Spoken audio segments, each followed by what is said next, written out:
마지막 절을 합독하도록 하겠습니다.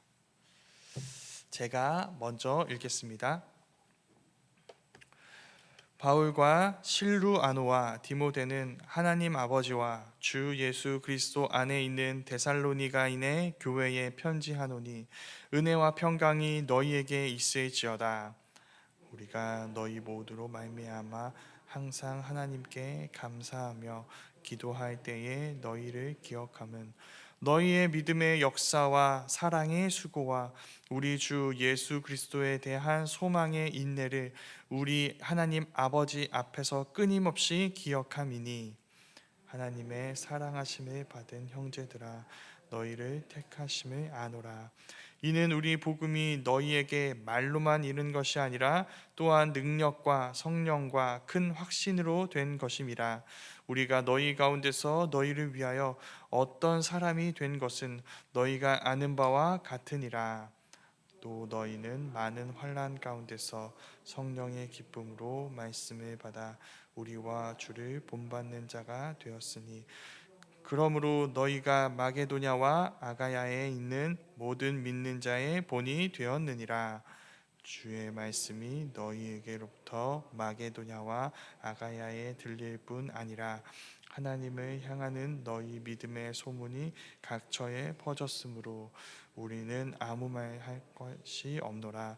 그들이 우리에 대하여 스스로 말하기를 우리가 어떻게 너희 가운데에 들어갔는지와 너희가 어떻게 우상을 버리고 하나님께로 돌아와서 살아계시고 참되신 하나님을 섬기는지와 또 죽은 자들 가운데서 다시 살리신 그의 아들이 하늘로부터 강림하실 것을 너희가 어떻게 기다리는지를 말하니 이는 장래의 노하심에서 우리를 건지시는 예수시니라. 아멘. 살아계신 하나님의 말씀입니다. 오늘부터 우리가 살펴보는 데살로니가 전후서는 갈라디아서와 더불어 사도 바울의 가장 첫 번째 편지일 거라고 추측되는 서신입니다. 그럼 이제 갈라디아서와 데살로니가 전후서는 그 내용이 비슷할 것 같지만 그렇지가 않습니다. 두 서신의 온도를 보면 각각 한여름의 불볕더위와 선선한 가을 날씨라고 할 수 있습니다. 무슨 말일까요? 사도 바울의 서신 중에 겨울은 없다는 뜻입니다. 일단 다 모든 서신의 이 기반에는 따뜻함이 있어요. 그런데 갈라디아서는 따뜻함을 넘어서 한여름처럼 온도가 높습니다. 갈라디아서에서 바울은 뜨겁게 분노하기 때문이죠. 불과 얼마 전에 바울의 복음을 들었던 이 갈라디아 교회가 거짓 교사들의 가르침을 따라갔다는 소식에 바울이 뜨겁게 분노합니다. 데살로니가 교회 역시도 사실 그런 위험이 있었습니다. 바울은 2차 전도 여행 때 데살로니가에 방문했는데 데살로니가에 앞서 방문한 곳은 빌립보였습니다. 빌립보에서 어떤 일이 일어났는지 아마 성도님들은 잘 기억하실 것입니다. 귀신 들린 여종이 바울 일행한테 계속 이야기를 하니까 그 바울이 그 귀신 들린 여종으로부터 귀신을 쫓아냅니다.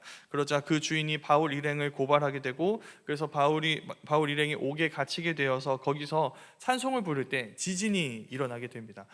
그때 감옥문이 열리고 모든 죄수들의 이 결박하고 있었던 쇠사들이 풀려나자 이걸 보고 자결하려던 간수를 본 바울이 그를 전도하게 되고 그 전도로 인해 그와 그의 온 집이 예수님을 믿게 된 그 일이 일어난 곳이 바로 빌립보입니다. 한마디로 말해서 빌립보에는 무슨 일이 있었다는 것일까요? 핍박이 있었다는 것이죠. 자, 이렇게 빌립보에서 핍박을 받고 이동했습니다. 이제 데살로니가로 왔어요. 그러면 좀 다르겠죠. 여기는 핍박이 있었고 이제 거기서부터 이동했으니까 여기는 괜찮겠지. 그렇지 않습니다. 데살로니가에서도 바울과 실라는 이전과 같이 열심히 담대하게 복음을 전합니다. 조금 특별한 것이 있다면 바울이 여기서 생업을 병행했다는 겁니다. 천막 만드는 일을 하면서 틈틈이 시간 날 때 복음을 전한 곳이 데살로니가였습니다. 이렇게 한 이유는 사실 갈라디아서와도 관련이 있는데 갈라디아서에서 볼 수 있는 것처럼 당시 거짓 교사들이 많이 있었습니다. 거짓 교사들은 이 가르치고 그 대가로 돈을 받았습니다. 그런데 바울 역시도 이렇게 당연히 복음 전하는 일에 대한 합당한 이 보수를 대가를 받는 것이 마땅하지만 바울이 생각했던 것이죠. 내가 가르쳤을 때 돈을 받는다면 나도 저 거짓 교사들처럼 생각될 수 있고, 그보다 더 큰 문제는 내가 전하는 복음이 거짓 가르침과 같은 것으로 여겨질 수 있기 때문에 천막을 만드는 일을 하면서, 그러니까 온전히 이 복음 전파하는 일에만 마음을 쏟을 수 없고 힘을 쏟을 수 없었다는 뜻이죠. 틈틈이 그렇게 복음을 전했던 것입니다. 그런데 그마저도 오래 지속되지 못합니다. 데살로니가에 있던 유대인들은 불량배들까지 동원해서 바울 일행을 잡으려고 합니다. 그래서 바울과 실라는 데살로니가를 급하게 떠나게 됩니다. 그러면 지금 누가 데살로니가에 남겨져 있을까요? 바울의 전도를 받아서 예수님을 믿고 복음을 믿게 된 이 데살로니가 교회가 홀로 남아있죠. 바울 없이. 이제 이들의 공격은 그 데살로니가 교회를 향하게 되겠죠. 그래서 사실 바울이 염려할 수밖에 없습니다. 바울은 이미 핍박에 익숙한 사람이에요. 그래서 뭐 핍박하면 핍박하는구나 할 수 있습니다. 그런데 데살로니가 교회는 이제 막 믿음을 갖게 된 신생 교회입니다. 그런 이들이 핍박을 받으면 그때 그 핍박은 이렇게 해석될 수 있습니다. 아, 내 인생 아무 일도 없었는데, 멀쩡했는데 내가 복음을 믿게 되어서, 내가 괜히 예수라는 자를 믿어서 이렇게 망가져 버렸네. 내가 한 번도 받아본 적 없는 핍박을 예수라는 것 때문에 받게 되었네 라고 생각할 수 있겠죠. 이걸 염려한 바울이 여러 차례 데살로니가를 방문하려고 했습니다. 그런데 무슨 이유 때문인지 그 길이 계속 막히게 됩니다. 그러니까 데살로니가를 떠나고 그들이 돌아오지 않는 이 기간이 길어지니까 유대인들이 이런 논리를 펼치는 것이죠. 바울이 사도고 너네 선생이라고, 너네만 남겨두고 도망친 그가 하나님의 사람이라고, 그게 복음이고 그게 진리라는 거야 라고 계속 이렇게 이야기를 하는 것입니다. 보다 못한 바울은 이런 상황에서 데살로니가 교회 자신의 동료이자 제자인 디모데를 보내게 됩니다. 그럼 디모데가 데살로니가를 방문하고 돌아오게 되겠죠. 그리고 이 데살로니가 교회의 소식을 들려주는데 그 소식을 듣고 바울이 놀라워합니다.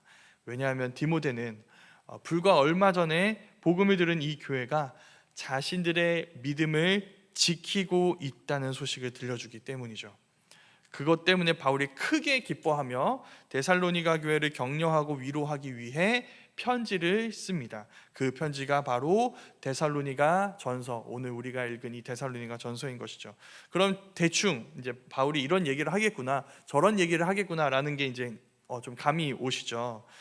그 이야기를 우린 첫 부분에서부터 알 수 있습니다. 1절 말씀에서 바울이 인사를 하는데 이 인사에 다른 편지에 있는 인사말에는 있는 단어가 등장하지 않는 그런 단어가 있습니다. 어떤 단어일까요? 바로 사도라는 단어입니다. 사도. 왜 데살로니가 전서의 사도라는 이 인사말에 사도라는 말이 없는지를 알려면 왜 다른 서신들에는 사도라는 말이 있는지를 알아야 합니다. 다른 서신들의 수신자들, 교회겠죠. 뭐 고린도 교회면 고린도 교회, 뭐 갈라디아 교회면 갈라디아 교회, 이런 교회들이 그런 교회들은 어떤 상황이 있었냐면 거짓 교사들, 또 바울을 모함하는 자들에게 흔들렸습니다. 그 중심에 이 거짓 교사들이 흔드는 중심 내용은 뭐냐면 사도권입니다. 바울은 사도가 아니야, 그러니까 그가 전하는 복음 역시 거짓말이야 라는 이야기에 수많은 교회들이 흔들리고 있었던 것이죠. 그러니까 바울은 그들에게 편지하면 꼭 뭐라고 해야 될까요? 난 사도야 라는 이 사도를 써야 되는 것이죠. 근데 데살로니가 교회에 쓰지 않았다는 건 무슨 뜻일까요? 그 말을 할 필요가 없다는 뜻입니다. 데살로니가 교회는 이미 바울을 사도로 인정하고 있다는 뜻이죠. 그럼 여기서 보이시죠? 이 신뢰관계가, 데살로니가 교회는 바울을 사도로 신뢰하고 있습니다. 또 하나, 바울은 이 인사말에서 실루아노와 디모데와 함께 편지한다고 쓰고 있습니다. 실루아노는 이제 우리 지금 주일 말씀에서 사도행전 보고 있죠. 신라입니다. 신라.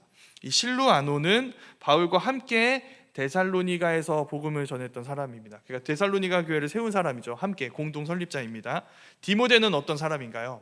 얼마 전에 데살로니가 교회를 방문했던 사람입니다. 그럼 둘 다 어떤 사람일까요? 데살로니가 교회를 잘 아는 사람이겠죠. 이 둘과 같이 있다는 건 무슨 말일까요? 내가 너희 데살로니가 교회의 형편을 잘 알고 있다는 뜻입니다. 그러니까 이 두 사람과의 관계는 바울 일행과 데살로니가 교회의 관계는 어떤 건가요? 헤어짐과 핍박 속에서도 서로가 서로를 잘 안다, 신뢰한다라는 이 이야기가 이 인사말에 담겨 있는 것입니다. 여기에 포인트가 있겠죠. 지금 데살로니가 교회와 바울을 연결하고 있는 끈은 무엇일까요? 바울과 데살로니가 교회가 함께했던 오랜 시간이 아닙니다. 짧게 있었죠. 바울은 충분히 데살로니가 교회에 있을 때 복음을 전할 수 있는 환경이 아니었습니다. 생업을 감당하면서 천막 만드는 일을 하면서 틈틈이 복음을 전했을 뿐이죠. 그리고 그마저도 갑작스럽게 떠나야 했습니다. 그러니까 바울의 머릿속에서 전해야 했던 그 모든 내용들을 전할 수 있었던 상황이 아니었어요. 그러나 그 모든 열악함이 바울과 데살로니가 교회의 관계를 부술 수 없다는 것이었습니다. 이게 메시지인 것이죠. 바울이 이렇게 이야기합니다. 우리가 함께 아버지라 부르는 하나님과 우리 주 예수 그리스도 안에서 너희에게 은혜와 평강이 있기를 원한다. 이 말은 단순히 너희를 축복한다, 하나님이 복을 주실 거야 정도의 말이 아닙니다. 너와 나를 하나님이 연결시켜 주셔서 예수 그리스도가 그 연결이 되어 주셔서 우린 어떤 것으로도 끊어질 수 없는 관계야 라고 이야기하는 것이죠. 이게 교회 안에 있는 성도들 사이의 관계입니다. 성도님들은 우리가 그런 관계에 있다는 사실을 알고 계시나요? 그 관계 속에서 바울이 말한 이 은혜와 평강을 누리고 계신가요? 이 수많은 열악함에도, 유대인들의 모진 핍박과 모함 속에서도 하나님 아버지와 우리 주 예수 그리스도 안에 있는 은혜와 평강이 너희에게 있기를 원한다. 이 바울의 이야기가 우리의 이야기로 들리시나요? 우리 모두가 이 바울이 이야기하는 은혜와 평강, 그리고 그 안에서 나누는 이 성도의 교제라는 놀라운 연합을 이 모든 열악함 속에서도, 우리가 만나게 될 모든 어려운 형편 속에서도 만날 수 있었으면, 누릴 수 있었으면 좋겠습니다. 그 이야기 후에 이제 바울이 자신이 들었던 데살로니가 교회의 소식을 들려줍니다. 세 가지로 나오는데 믿음의 역사입니다. 먼저 믿음의 역사, 사랑의 수고, 소망의 인내입니다. 짧은 이야기죠. 짧은 이야기지만 사실 이걸 들으면 데살로니가 교회가 지금 어떻게 하고 있는지 그 모습이 다 그려집니다. 믿음의 역사, 그들의 믿음이 지금 일하고 있습니다. 어떻게 일할까요? 그 일의 결과가 무엇일까요?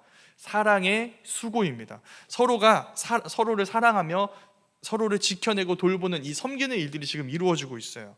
그 모습으로 이들은 바울에게 들었던 복음과 같이 주님이 다시 오실 그날을 소망의 인내, 소망하며 인내하고 있는 것입니다. 내가 이런 너희의 모습을 안다. 그럼 그 문장 다음에 무슨 얘기가 나와야 될까요?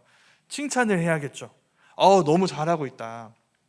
내가 없는데도 믿음을 지키고 있다니 너무 고맙다. 그 복음을 지켜주고 있다니, 믿음을 지키고 있다니 너무너무 고맙다. 또 자화자찬할 수도 있겠죠. 어쨌든 데살로니가 교회가 그렇게 될 수 있었던 이유는 뭔가요? 바울 일행이 복음을 전했기 때문이죠. 그래, 핍박 속에서도 내가 헌신적으로 복음을 전한 결과가 바로 너희들이다, 이렇게 얘기할 수 있겠죠. 그러나 그 모든 말을 다 제쳐두고 바울은 이렇게 이야기합니다. 내가 하나님께 감사하며. 무슨 뜻일까요? 이 모든 일들은, 지금 데살로니가 교회가 보이고 있는 이 믿음의 모습은 너도 나도 아닌 하나님이 하신 일이라는 뜻입니다. 하나님이 하셨다. 이 말씀 성도님들 좋아하시나요? 좋아한다고는 말할 수 있습니다. 그러나 사실 다른 사람에게서 듣고 싶은 말은 아니죠. 어떤 뜻인가요? 내가 목숨 걸고 정말 열심히 헌신하고 수고하고 포기하며 막 이렇게 한 일이에요. 근데 하나님이 하셨다니, 그럼 나는 한 게 없다는 뜻이죠. 거기서 이 모든 일들을 한 사람, 이 명록에서 내 이름이 지워지는 것 같은 기분이죠. 근데 바울이 이렇게 이야기하는 것은 이유가 있습니다. 사실 네가 아니라 하나님이 하셨다라는 이 말은 어떤 칭찬도 줄 수 없는 위로가 되고 있습니다. 자, 이 말에 의하면, 하나님이 하셨다라는 이 말에 의하면 지금 데살로니가 교회는 누가 계시나요? 하나님이 계시죠. 하나님이 그들 가운데서 일하고 계십니다.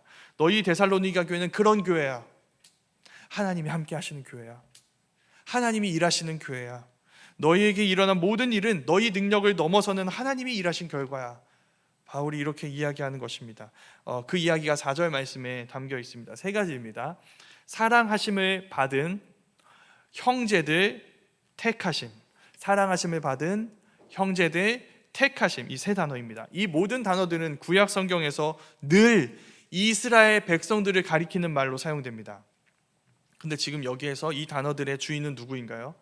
데살로니가 교회입니다. 그러니까 바울은 이렇게 말하고 있는 것이죠. 이스라엘이 구약 성경이겠죠. 이스라엘이 경험한 그 모든 구원의 이야기는 결국 너희를 위한 이야기야. 그때 그 일하셨던 구원의 하나님이 너희의 하나님이야. 형제들아, 하나님이 너희를 그렇게 사랑하셨고 선택하셨다. 이게 바울이 주고 싶었던 위로였습니다. 지금 데살로니가 교회 잘하고 있습니다. 그러니까 앞으로도 아무 문제 없겠죠. 그렇지 않습니다. 두 번째 편지인 데살로니가 후서를 보면 데살로니가 교회에도 문제가 일어납니다. 그런데 만약에 이 첫 번째 편지에서 그래 너희가 잘한 거야, 너희의 능력이 이런 일을 이루어낸 거야 라고 했다면, 자, 데살로니가 교회의 믿음 이야기는 어디까지일까요? 데살로니가 전서까지입니다.